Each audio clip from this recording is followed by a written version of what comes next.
हाँ जी सर, ये अमेंडमेंट अब जो है हमारी एक्सपोर्ट ऑफ सर्विसेज से रिलेटेड है। एक अमेंडमेंट ना कहिए, इसे क्लैरिफिकेशन कहिए। ऑलरेडी क्लास में पढ़ाते समय आपको ये पॉइंट, ये जो डेफिनेशन है एक्सपोर्ट ऑफ सर्विसेज का, वो 5 मार्क्स के लिए ऑलवेज इंपॉर्टेंट कहा गया है। 5 पॉइंट्स हैं इसमें, एक क्लैरिफिकेशन है ये इस 5वें नंबर पॉइंट पे, ठीक है, उसको देख लें हम लोग। मैंने जो यहाँ रेफरेंस लिया है, किसका लिया है? Place of supply chapter. जब आप प्लेस ऑफ सप्लाई चैप्टर में पेज नंबर 13.4 पे जाओगे, मेरे सामने 7th एडिशन जीएसटी बुक है, राइट, और आप सीएमए एग्जामिनी हैं, आप सीएमए एग्जामिनी है, आपका क्या तो एग्जाम जून 2022 में है और या फिर आगे, राइट। ये जो अमेंडमेंट्स हैं सीएमए इंटर में भी एप्लीकेबल है, as well as CMA final के स्टूडेंट्स हैं, तो आपको भी पढ़नी है। और अमेंडमेंट्स ना कहिए, क्लैरिफिकेशन है ना, बहुत छोटी सी क्लैरिफिकेशन है।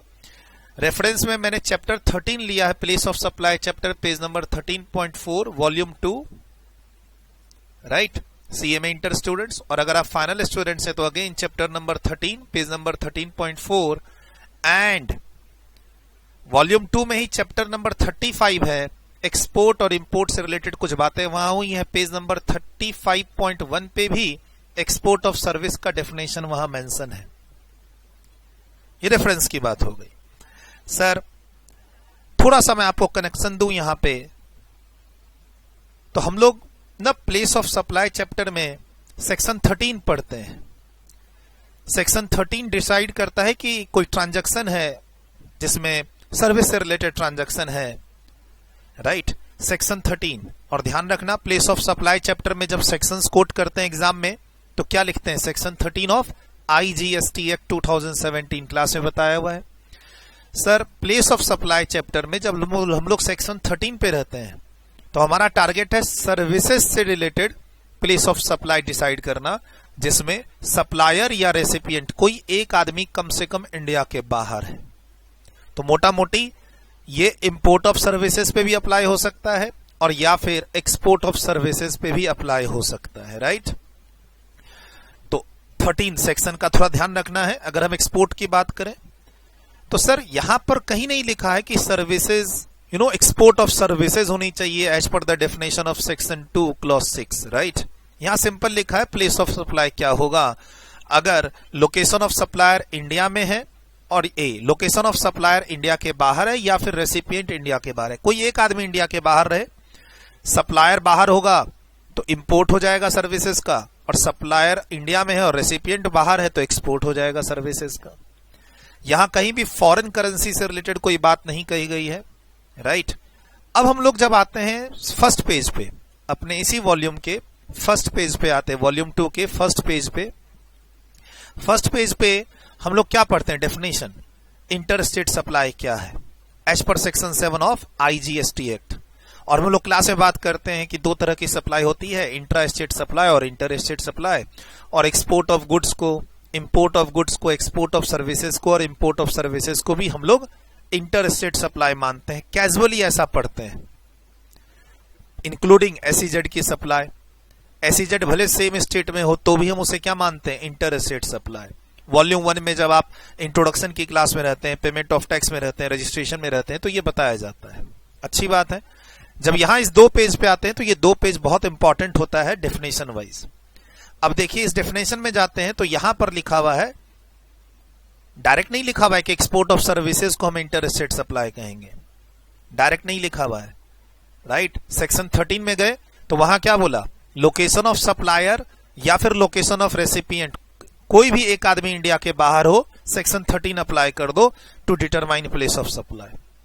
एंड फिर यहां सेक्शन 7(5) में कहता है कि अगर सप्लायर इंडिया में लोकेटेड है और प्लेस ऑफ सप्लाई बाहर है, यहां कहीं नहीं कह रहा है कि ये एक्सपोर्ट ऑफ सर्विस है। वो हमें लगता है एक्चुअली में कि ये एक्सपोर्ट ऑफ गुड्स की बात कर रहा है और एक्सपोर्ट ऑफ सर्विसेज की बात कर रहा है, बट लिखा नहीं है कि ये एक्सपोर्ट ऑफ सर्विसेज है। मैं क्या कहना चाह रहा हूं, एक्सपोर्ट ऑफ सर्विसेज के कहलाने के जो 5 पॉइंट्स हैं वो यूनिक पॉइंट्स हैं डेफिनेशन के, उसको आप यहां या सेक्शन 13 में लेके मत जाइए, मैं ये कहना चाह रहा हूं। अमेंडमेंट्स पे भी आते हैं। अभी यहां कहीं नहीं कह रहा कि आपको एक्सपोर्ट ऑफ सर्विसेज जो डेफिनेशन है सेक्शन 2 क्लॉज 6 वो सेटिस्फाई करना जरूरी है अगर आपको इंटर स्टेट उसे सप्लाई कहना है। ऐसा नहीं है सर, इंटर स्टेट सप्लाई देखो, एसईजेड डेवलपर और एसईजेड यूनिट को सप्लाई करोगे तो वो इंटर स्टेट सप्लाई है, एक तरह से डीमिंग फिक्शन। अब इसकी लोकेशन सेम स्टेट में हो या दूसरी स्टेट में कोई फर्क नहीं पड़ता। वैसे यहां अगर सप्लायर इंडिया का है और सप्लाई प्लेस ऑफ सप्लाई बाहर है सर्विसेज, हमें लगता है कि they are talking about export of services, but directly they are not saying it as export of services, and actually में ये एक्सपोर्ट ऑफ सर्विसेज के बारे में ही बात कह रहा है, बट लिखा नहीं है। क्यों सर? क्योंकि एक्सपोर्ट ऑफ सर्विस के डेफिनेशन में कुछ कंडीशंस और हैं, यहां वो नहीं है सर। एक्सपोर्ट ऑफ सर्विसेज कब मानेंगे? एक्सपोर्ट ऑफ सर्विसेज, किसी भी सर्विसेज को एक्सपोर्ट ऑफ सर्विसेज कब मानेंगे? जब आपका जो कंसिडरेशन है वो फॉरेन करेंसी में हो, इंडियन रुपी में भी हो सकता है if it is permitted by RBI, like Nepal और भूटान के केस में। लेकिन इसमें कंडीशन है करेंसी को लेके। दूसरी कंडीशन है कि रेसिपिएंट भी इंडिया के बाहर होना चाहिए। जब आप बाय डेफिनेशन जाते हैं एक्सपोर्ट ऑफ सर्विसेज का मतलब क्या है, तो उसके अंदर 5 पॉइंट्स हैं। ये 5 पॉइंट आप देखिए नहीं मिलेंगे आपको यहां पे सेक्शन 7 में। तो कैजुअली हम लोग कहते हैं क्लास के अंदर क्या, export of service, import of service, export of goods, import of goods are inter state supply, IGST लगेगा। एक ये पढ़ते हैं, तो चलो ठीक है, इंटर स्टेट सप्लाई मानते हैं और आईजीएसटी लगता है। दूसरा हम लोग आईटीसी चैप्टर में पढ़ते हैं कि zero rated supply, export of goods और एक्सपोर्ट ऑफ सर्विसेज को हम लोग क्या बोलते हैं? Zero rated supply. Zero rated supply का मतलब है कि अगर आपने जीरो रेटेड सप्लाई की है तो आपने परचेज पर यानी इनवर्ड सप्लाई पर जो भी टैक्सेस पे किए हैं उसका आईटीसी भी मिलेगा और उसका रिफंड भी मिलेगा। ये हम लोग पढ़ते हैं आईटीसी चैप्टर में। यानी एक्सपोर्ट ऑफ सर्विस एक्चुअली में एक्सपोर्ट ऑफ सर्विस है या नहीं है वो जानना जरूरी है। आपकी कोई सर्विसेज इंडिया के बाहर जा रही है, वो एक्सपोर्ट ऑफ सर्विसेज पहले होगी, उसके बाद ही कहलाएगी वो जीरो रेटेड सप्लाई, और फिर हमें आईटीसी मिलेगा और रिफंड मिलेगा। यानी एक लॉन्ग कॉन्सिक्वेंसेज है। तो उसी में डेफिनेशन में यहां पर डिस्प्यूट हो गया। कैसा डिस्प्यूट? उसी डिस्प्यूट पे आ रहे हैं जिसके चलते क्लैरिफिकेशन आई। डिस्प्यूट ये हो गया कि सर यहां लिखा है एक्सपोर्ट ऑफ सर्विस की पहली कंडीशन तो समझ में आ गई कि सप्लायर ऑफ सर्विस इंडिया में होना चाहिए। दूसरी कंडीशन भी supplier of services outside, recipient of services outside India होना चाहिए। तीसरी condition place of supply outside India होना चाहिए। चौथी कंसिडरेशन की रिलेटेड पॉइंट है कंडीशन की कंसिडरेशन फॉरेन करेंसी में आना चाहिए। इसी में पिछले 2 सालों में अमेंडमेंट्स आ रखी हैं। ये ऑलरेडी क्लास में बताया हुआ है कि कंसिडरेशन जरूरी नहीं कि सिर्फ फॉरेन करेंसी में ही हो, इंडियन करेंसी भी हो सकती है if it is permitted by RBI, like in the case of Nepal और भूटान। डिस्प्यूट यहां का था, कहता है कि अगर सप्लायर ऑफ सर्विस और रेसिपिएंट सर्विस अगर सिर्फ एक मेयरली स्टैब्लिशमेंट है, डिस्टिंक्ट पर्सन यानी आप ही का ब्रांच है, आप ही की ये दूसरी ऑफिस है, मतलब एक ऑफिस इंडिया में है आपकी और दूसरी ऑफिस इंडिया के बाहर है, अगर उनके बीच में सर्विसेज लेना और देना चल रहा है, यानी इंडियन ऑफिस से आप ही की बाहर की ऑफिस में सर्विसेज दी जा रही है, तो हम उसे एक्सपोर्ट ऑफ सर्विस नहीं कहेंगे। सबसे पहली बार आपने सिलेबस में डिस्टिंक्ट पर्सन के बारे में कहां पढ़ा? रजिस्ट्रेशन चैप्टर में, कि अगर डिस्टिंक्ट पर्सन आपका दूसरी स्टेट में है, यानी मेरा ही कोई ब्रांच दूसरी स्टेट में है, तो वहां एक सेपरेट रजिस्ट्रेशन उसको लेना पड़ेगा और इस फर्स्ट स्टेट में एक अलग रजिस्ट्रेशन लेना होगा। पैन नंबर कॉमन होता है लेकिन जीएसटी नंबर अलग अलग होगा और उनके बीच की सप्लाई को टैक्सेबल सप्लाई मानेंगे। इनफैक्ट अगर आपका सेम स्टेट में ही दूसरे ब्रांचेस हैं आपके पास, तो आपके पास 2 ऑप्शन है, एक कॉमन रजिस्ट्रेशन ले सकते हैं या सबके लिए अलग अलग रजिस्ट्रेशन ले सकते हैं, considering it as a distinct person. तो वही चीज यहां दी हुई है। हमने क्लास में जब भी डिस्टिंक्ट पर्सन का एग्जाम्पल दिया, क्या एग्जाम्पल दिया? कि ये आपकी ब्रांच है, ये आपकी ऑफिस है। हमने कभी नहीं कहा कि ये आपकी होल्डिंग कंपनी है और ये आपकी सब्सिडरी कंपनी है। ये हमेशा हमने कहा कि आप ही की दूसरी ऑफिस है, आप ही का दूसरा ब्रांच है, क्लास में पढ़ाते समय। ठीक, तो अब इसी पर कुछ क्लैरिफिकेशन आई है जीएसटी सर्कुलर इशू करके, अमेंडमेंट मत कहो इसको। एक क्लैरिफिकेशन आई है कि अगर इंडियन कंपनी अपने बाहर के ब्रांच को सर्विसेज दे रही है, ध्यान से सुनना, इंडियन कंपनी अगर अपने बाहर के ब्रांचेस को सर्विस दे रही है तो एक्सपोर्ट नहीं कहलाएगा, क्योंकि ब्रांचेस क्या कहलाते हैं? यहां देखो डिस्टिंक्ट पर्सन का डेफिनेशन दिया हुआ है as per section 8 of explanation 1। Distinct person का मतलब क्या है? आपकी एक स्टैब्लिशमेंट इंडिया में है, दूसरी स्टैब्लिशमेंट आउटसाइड इंडिया है, या एक इस स्टेट में है, दूसरी दूसरे स्टेट में है, और या फिर एक पहली स्टेट में है, दूसरी भी सेम स्टेट में है, लेकिन आपने उसका रजिस्ट्रेशन सेपरेट ले रखा है। तो यही चीज क्लास में पढ़ते हैं। तो यहां पर क्या है, फिर से मैं बोल रहा हूं, अगर इंडियन कंपनी अपने बाहर के ब्रांच को सर्विस दे रही है तो हम इसे एक्सपोर्ट ऑफ सर्विस नहीं कहेंगे। दूसरा, फॉरेन कंपनी का इंडिया में ब्रांच है, अब इंडियन ब्रांच अपने हेड ऑफिस को सर्विसेज दे रही है, रिवर्स एग्जांपल, हम इसे एक्सपोर्ट ऑफ सर्विस नहीं कहेंगे। ठीक।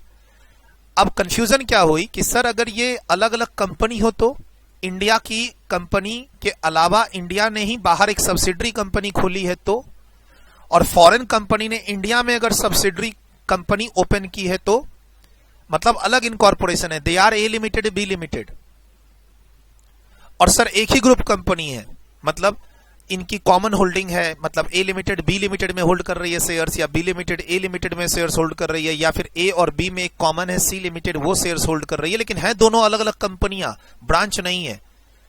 तो क्या आप उस एक इंडियन कंपनी अपने फॉरेन दूसरी जो होल्डिंग कंपनी है, और या फिर एक इंडियन कंपनी अपनी दूसरी फॉरेन की जो सब्सिडरी कंपनी है, अगर उसको सर्विसेज दे तो भी सर इस पॉइंट में आके हम कहेंगे कि these are not export of services? तो वहीं पर जीएसटी की तरफ से, डिपार्टमेंट की तरफ से सर्कुलर इशू हुआ कि नहीं, ब्रांचेज रहेगा, अगर हेड ऑफिस इंडिया में है, ब्रांच बाहर है, या फिर ब्रांच इंडिया में है और हेड ऑफिस बाहर है, तो हम उसे एक्सपोर्ट ऑफ सर्विस नहीं कहेंगे।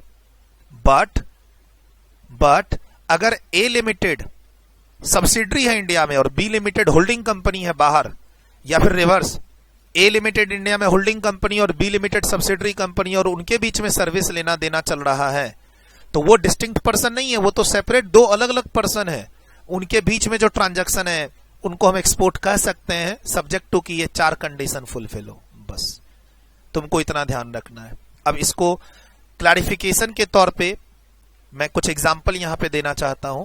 देखो, कंफ्यूज मत करना, सबको मिक्स मत करना। सेक्शन 13 को मिक्स मत करो। सेक्शन 13 बोलता है प्लेस ऑफ सप्लाई क्या होगा अगर लोकेशन ऑफ रेसिपिएंट या सप्लायर इंडिया के बाहर हो। वो एक्सपोर्ट ऑफ सर्विसेज डिफाइन नहीं करता है। जब एक बार प्लेस ऑफ सप्लाई मिल जाए तो हम जाके देखते हैं इंटर स्टेट सप्लाई है या नहीं है, आईजीएसटी लगेगा या सीजीएसटी एसजीएसटी लगेगा। उसके बाद बात आती है कि क्या वो एक्चुअली में एक्सपोर्ट ऑफ सर्विसेज है। क्यों? ताकि हम उसे क्या कहें, जीरो रेटेड सप्लाई, ताकि हमें आईटीसी मिल सके और रिफंड मिल सके। तो ये जानना जरूरी है कि आप अगर सर्विसेज दे रहे हैं, कौन, देखो इधर ध्यान से, पहला एग्जांपल, अगर ए लिमिटेड एक फॉरेन कंपनी है, ए लिमिटेड एक फॉरेन कंपनी है जिसकी बाहर हेड ऑफिस है और उसका इंडिया में ब्रांच है, ब्रांच अगर सर्विसेज दे रहा है, सर्विसेज प्रोवाइड बाय ब्रांच, तो ब्रांच तो डिस्टिंक्ट पर्सन हो गया।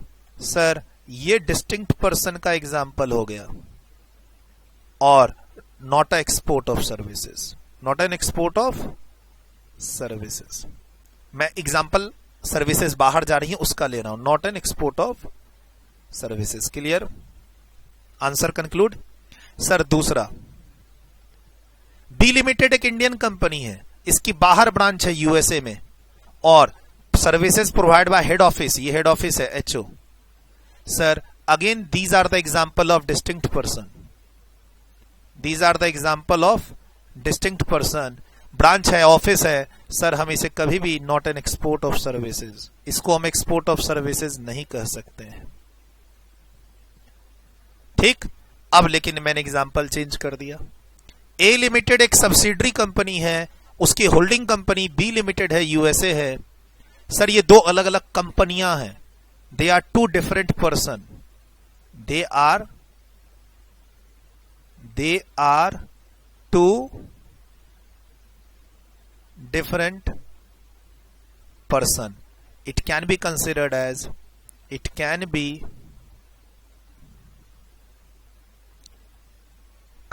as export of services. वो 4 पॉइंट सेटिस्फाई कर दो। क्या क्या?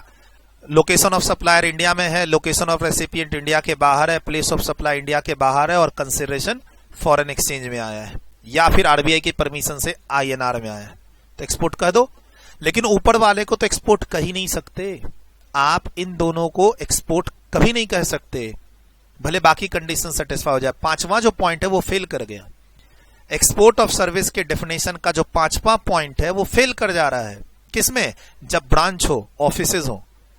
लेकिन मैंने एग्जाम्पल चेंज कर दिया, तीसरा एग्जाम्पल चेंज करके कंपनी बना दिया, चौथा एग्जाम्पल भी कंपनी है लेकिन इंडिया में होल्डिंग कंपनी है, और बाहर बना दिया इस बार सब्सिडरी कंपनी। या बाहर की कंपनी तुम्हारी ग्रुप कंपनी है, बाहर की कंपनी सिस्टर कंसर्न है। मैं नहीं कह रहा कि ये तुम्हारी ऑफिस है, मैं ये नहीं कह रहा ये तुम्हारी ब्रांच है। कैसे हो सकता है? देखो ना, सी लिमिटेड एक अलग कंपनी है, इंडियन कंपनी, और डी लिमिटेड एक अलग कंपनी है, फॉरेन कंपनी, और यहां पर इंडियन कंपनी क्या है? Holding company. सर हम इसे भी एक्सपोर्ट कह सकते हैं अगर अदर कंडीशन सेटिस्फाइड हो। फिर एक और एग्जांपल, सर जी लिमिटेड ई लिमिटेड की होल्डिंग कंपनी है, होल्डिंग, ठीक, और वैसे ही एफ लिमिटेड भी सब्सिडरी है किसका? जी लिमिटेड का। तो आप ई लिमिटेड और एफ लिमिटेड, ई लिमिटेड इंडियन कंपनी है, एफ लिमिटेड यूएस कंपनी है, दोनों सब्सिडरी है किसकी? जी लिमिटेड कंपनी की। जी लिमिटेड की मान लो ये यूएस के की है, तो हम इसे क्या कह सकते हैं? Group companies. हम इसे क्या कह सकते हैं? Group companies, group companies. But है तो दो अलग अलग, ये different person, two different person, two different person. हम इन्हें डिस्टिंक्ट पर्सन नहीं कह सकते, हम इसे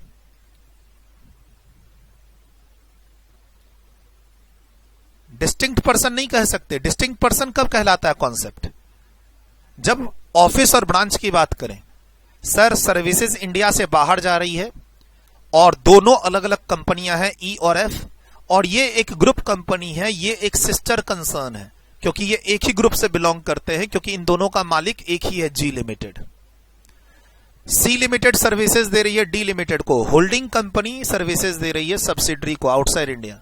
sir they are not distinct person, they are not a branch और से office is normal office, they are two separate person. तो सर ये जो 3, 4 एंड 5 का एग्जाम्पल मैंने दिया आपको, यही क्लैरिफिकेशन है कि they can be considered, it can be considered as export, it can be considered as export of services। बस इतना ही क्लैरिफिकेशन है, क्लैरिफिकेशन है, अमेंडमेंट नहीं कहेंगे। सर क्लास का कॉन्सेप्ट आपको पढ़ाया है, ब्रांचेस को कहते हैं डिस्टिंक्ट पर्सन। क्लास में ऑलरेडी एक्सप्लेन किया हुआ है कि अगर आप फॉरेन ब्रांचेस को सर्विसेज देते हो या फॉरेन हेड ऑफिस को सर्विसेज देते हो तो वो एक्सपोर्ट ऑफ सर्विसेज नहीं कहलाएगा, मतलब जीरो रेटेड सप्लाई नहीं कहलाएगा, मतलब आईटीसी का आपको मिलना और रिफंड मिलना में प्रॉब्लम होगी। कंडीशन सेटिस्फाई करो तभी तो आईटीसी मिलेगा और रिफंड मिलेगा। तो उसके लिए यह डेफिनेशन जानना जरूरी था। इसी पे एक सर्कुलर के थ्रू गवर्नमेंट ने क्या किया? क्लैरिफिकेशन दी। ठीक, नोट्स आप ऑब्वियस सी बात है, आप मेरे स्टूडेंट्स हैं, नोट्स को आप कहां फॉलो कीजिए? टेलीग्राम चैनल पे। कोई भी मेरी वीडियो यूट्यूब पे देखो, कहीं भी देखो, मैं सेपरेट रिकॉर्डिंग कर रहा हूं, हो सकता है बाद में मर्ज कर दूं सबको और एक सिंगल वीडियो मिले, या फिर हो सकता है अलग अलग टॉपिक वाइज वीडियो मिले आपको यूट्यूब पे, मुझे नहीं मालूम। बट डिस्क्रिप्शन जरूर देखो और टेलीग्राम को ज्वाइन करो। सीएमए इंटर जीएसटी का टेलीग्राम चैनल अलग है, सीएमए फाइनल जीएसटी का टेलीग्राम चैनल अलग है, और उसका डिस्क्रिप्शन दे रखा है, उसका लिंक दे रखा है डिस्क्रिप्शन में, आप उसको ज्वाइन करो। यही क्लैरिफिकेशन है आपके सामने। ठीक, clarification relating to the export of services, condition 5th of section 26 of IGST act. Circular एक इशू हुआ है रिसेंटली, आपके जून 22 के लिए एप्लीकेबल है। सर मेरा दिसंबर में एग्जाम है 22 में, तो कोई बात नहीं ना, जून 22 और उसके बाद के जो भी एग्जाम है सबके लिए एप्लीकेबल है। यही क्लैरिफिकेशन है जो मैं भी एग्जाम्पल के थ्रू समझा रहा था। ठीक, ये क्लैरिफिकेशन है जो एग्जाम्पल के थ्रू समझा रहा था, यही डेफिनेशन मैं आपके लिए पढ़ रहा था अभी। What do you mean by distinct person, what are the conditions for export of services, there are 5 conditions. आपको इसको लिख के याद करके जाना चाहिए एग्जाम के लिए। और ये कह रहा है कि अगर दो अलग अलग कंपनी है, company incorporated in India and a body corporate incorporated by और under the law of a country outside India which is also referred as foreign company, are two separate person and thus they are separate legal entities. Therefore, two separate person should not be considered as merely establishment of distinct person. Means तुमको export of services का benefit मिल सकता है, तुम qualify कर सकते हो export of services अगर तुम्हारे बाकी के 4 कंडीशन सेटिस्फाइड है। बट जो ब्रांचेस वाला एग्जांपल मैंने दिया, ब्रांचेस वाला एग्जांपल कि तुम्हारा हेड ऑफिस है इंडिया में और वहां से तुम बाहर ब्रांच को दे रहे हो या इंडियन ब्रांच से बाहर हेड ऑफिस को दे रहे हो, तो वो कभी भी एक्सपोर्ट ऑफ सर्विस नहीं कहलाएगा। नोट कर लो आप, ये अमेंडमेंट हमारी डिस्कस्ड हुई। ये अमेंडमेंट्स टेलीग्राम चैनल पे आपको मिलेंगे, है ना।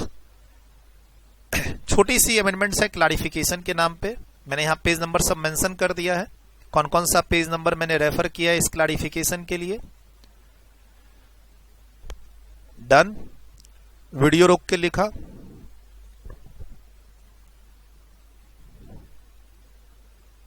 डन। पहले 2 एग्जाम्पल में can not considered as export of services. Sir शुरू के चारों कंडीशन सेटिस्फाइड हैं एक्सपोर्ट ऑफ सर्विस के, तो भी इसे हम एक्सपोर्ट नहीं कह सकते क्योंकि they are branches, they are the another establishment of your company only. A limited foreign company का ही इंडियन ब्रांच है, बी लिमिटेड इंडियन कंपनी का ही फॉरेन ब्रांच है। इनके बीच में सर्विसेज अगर इंडिया से बाहर जा रही हैं तो हम इसे एक्सपोर्ट नहीं कहेंगे। ध्यान रखिएगा, एक्सपोर्ट ऑफ सर्विस का डेफिनेशन टोटली डिफरेंट है इंपोर्ट ऑफ सर्विसेज से, और या फिर इंपोर्ट ऑफ गुड्स से, और या फिर एक्सपोर्ट ऑफ गुड्स से। जैसे ये आप एक्सपोर्ट ऑफ सर्विसेज में 5 पॉइंट पढ़े, ये पांचों पॉइंट आपको एक्सपोर्ट ऑफ गुड्स में मिलेंगे? नहीं मिलेंगे। तो मिक्स मत कीजिएगा। हम लोग अभी सिर्फ एक ही कॉन्सेप्ट पे फोकस कर रहे थे, किस पे? एक्सपोर्ट ऑफ सर्विसेज पे। क्लास में सारी बात पढ़ाई भी है, खाली एक जीएसटी डिपार्टमेंट का सर्कुलर के थ्रू क्लैरिफिकेशन आया, और ये बात आप पहले से जानते हो कि ब्रांचेस रहेगा तो डिस्टिंक्ट पर्सन है, और अगर एक कंपनी दूसरे कंपनी को सर्विस दे रही है तो दे आर 2 डिफरेंट पर्सन। तो नीचे के 3 एग्जाम्पल में एक्सपोर्ट ऑफ सर्विस कहलाया जा सकता है अगर बाकी के 4 कंडीशन फुलफिल हैं। ये ऊपर के जो 2 एग्जाम्पल हैं तो कभी भी एक्सपोर्ट नहीं कहलाएगा। मैंने इंपोर्ट ऑफ का एग्जाम्पल नहीं दिया, गुड्स का एग्जाम्पल नहीं दिया। डन, वीडियो रोक के लिखा। डन, वीडियो रोक के लिखा। Done, next. चलिए सर, आगे किसी दूसरी अमेंडमेंट पे मिलते हैं। सर छोटी छोटी अमेंडमेंट्स मैं डिस्कस करूंगा, point wise, topic wise, chapter wise, और क्लास में बताता रहूंगा कि ये अमेंडमेंट्स किसके लिए एप्लीकेबल हैं, सीएमए इंटर या फिर सीएमए फाइनल, और वॉल्यूम 1 और वॉल्यूम 2 के पेज नंबर में मेंशन करता रहूंगा। यूट्यूब पे अगर क्लास देख रहे हैं तो टेलीग्राम चैनल को ज्वाइन कर लो, और यूट्यूब पे आपको हर अमेंडमेंट्स उसकी मिलती रहेंगी।